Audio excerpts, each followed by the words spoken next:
Сәлеметсіздер ме балалар? Сабақтың тақырыбы мынау алма. Тема урока – это яблоко. Бірінші тапсырма. Тыңда, қайтала. Первое задание.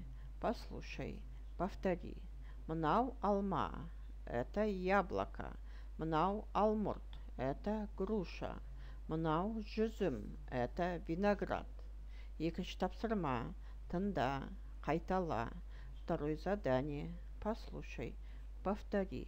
Мынау алма – это яблоко. Мынау алмұрт – это груша. Неше алма, сколько яблок? Неше алмұрт, сколько груш? Үшінші тапсырма. Кел, ойнайық. Третье задание. Давай, поиграем.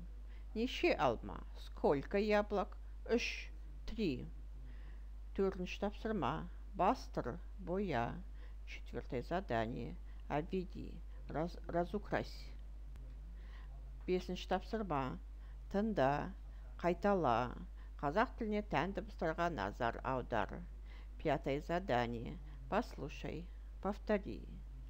Обрати внимание на звуки казахского алфавита. Балалар, демалайық. 1, 2, 3 деп орнымыздан тұрамыз.